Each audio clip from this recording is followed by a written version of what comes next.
Hey guys, it's QuirkSerial back with another Ember Knights video. In this video, I'm going over the entire patch notes for Ember Knights version 1.5, or the For the Players updates. A lot of quality of life changes, and one major feature that was highly requested by the players. Anyways, For the Players update, and also the first year anniversary. Remember, anything that is marked with fire emoji is a result of player feedback. The main thing that we knew was coming is the save and quit feature. Quit from pretty much anywhere and be able to resume your run at a later date. Now, this is probably the biggest feature and the most requested feature by far. I've seen so many people request this feature. Multiplayer improvements. So they updated a bunch of achievements and challenges in multiplayer games so that clients get credit for unlocking the achievements. There's weapons training, which is unlock your first new weapon. Record keeper, unlock the compendium. A fire ignited, restore Ember to the Ember tree. Orbs. Identify your first relic orb. I don't remember an achievement being called orbs. But I guess it makes sense. I don't know. Strange markings. Identify your first skill tablets. Master at arms. Unlock all weapons. Weapon engineer. Unlock weapon modding. And then they updated to award clients with care package relics. Updated to award clients with Mimic King's Consort for beating the minigame. Anyways, updated to award clients with Bob's Containment Field for completing the Broken Jar sequence. Updated so clients get credit for discovering relic orbs. Updated to still spawn skill tablets if any of the players still need it. Okay, that's a big one. That is a really big one. So if people still need skill tablets and you're playing in multiplayer, they will still spawn so that that person can unlock those skills. Which that's a big one, I feel like. Update the Marvin sequence so it plays any sequences that have not been seen by a client. Update to allow players to use their last equipped weapon. That's also a big thing. You used to always spawn in as sword. Now, obviously, you'll spawn in with your last equipped weapon. Updated the player select screen to support choosing your player color from your color presets. Added rejoin to multiplayer menu in the main menu. Okay. I'm pretty sure you could rejoin before, but I guess they just changed where you rejoin from. Updated Steam invites to support reconnects. That's probably massive, supporting reconnects. I feel like that's a really big change as well. Update the HUD so the players is always on the left.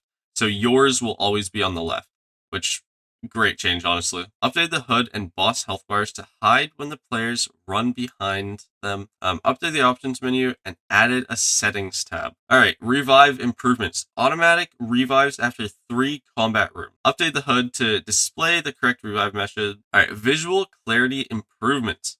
Update the player's indicator to show a ring and arrow that match the player's flame killer. Added a toggle in the options menu to turn this on or off.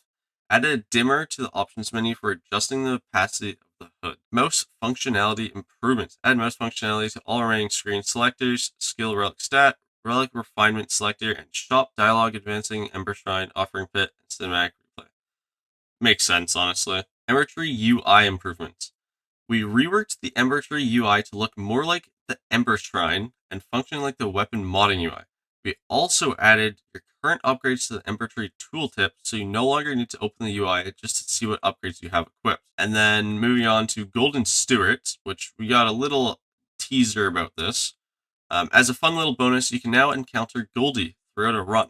Feed this glittery little loot Stewart, and he'll be sure to reward you with his stash of gold. Special anniversary Stewart gift and new player killer.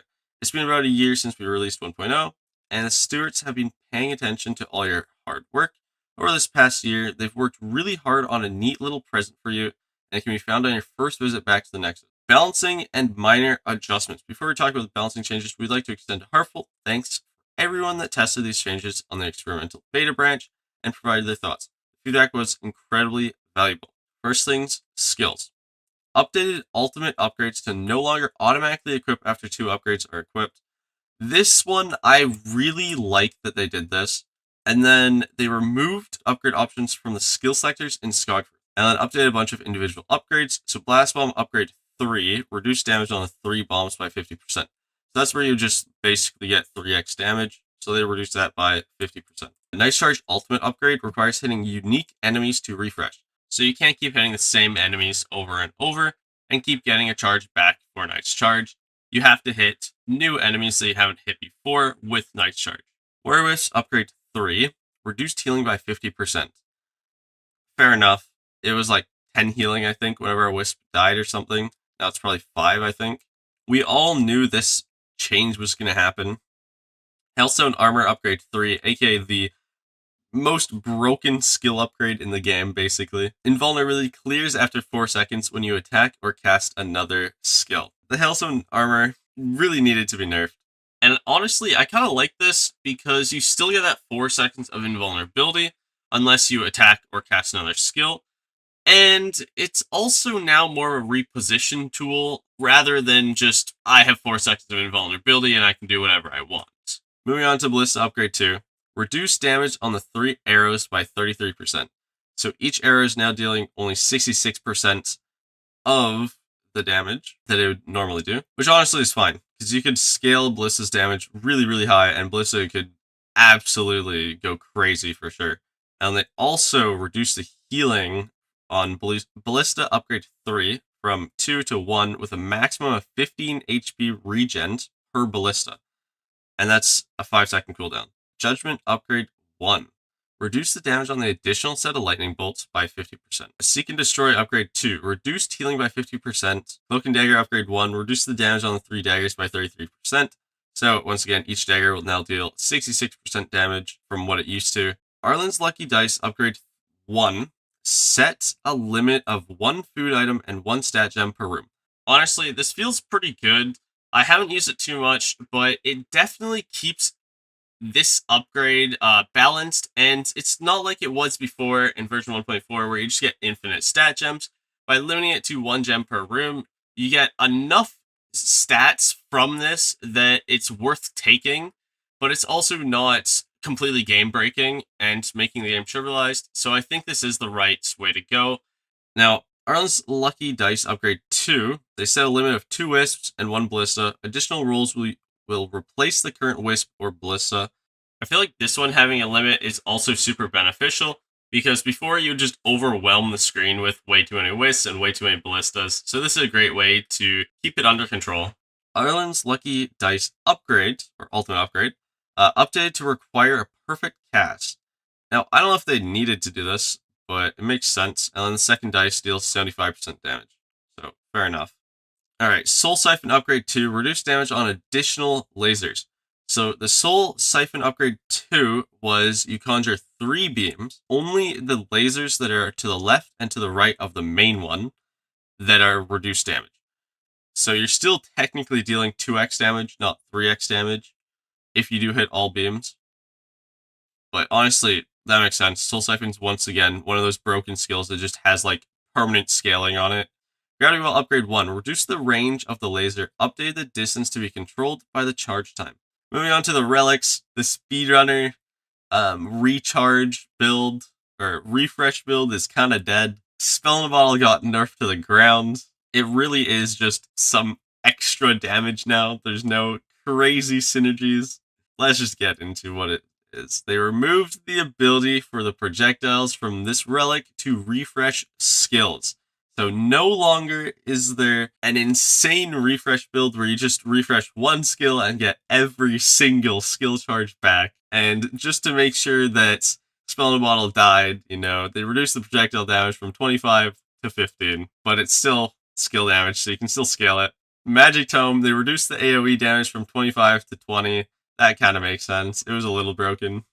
And then Pristine Band also got nerfed. Reduced base health gain from 5 to 3, and they reduced the max own from 5 to 4. Basically, just overall get less health per perfected room with Pristine Band now.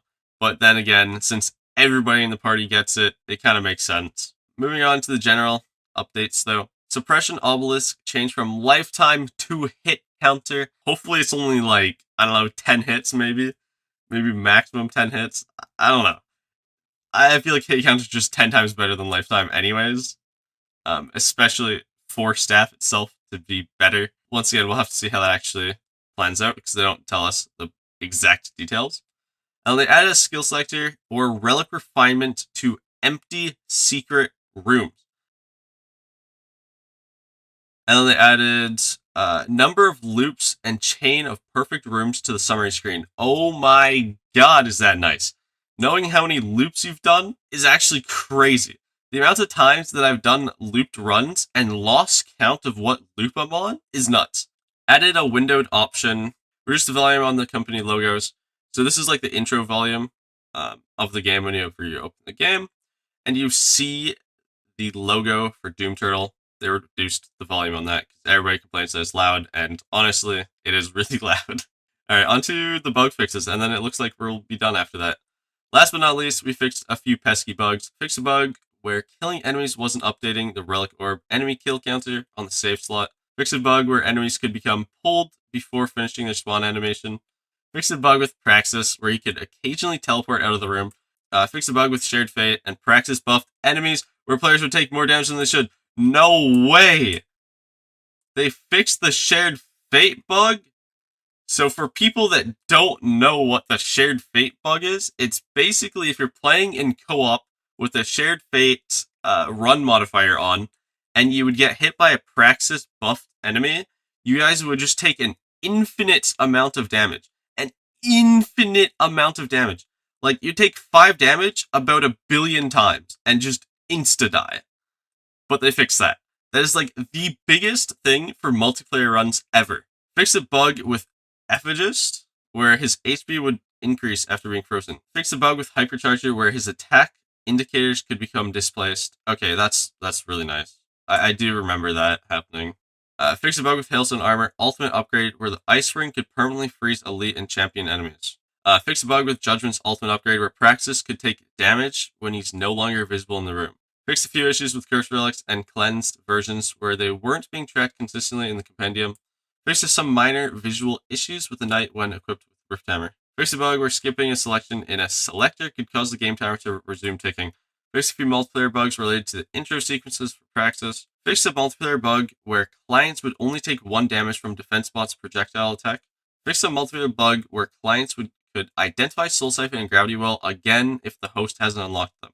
Fixed a multiplayer bug where some clients could not see the destroyed the Volt buff.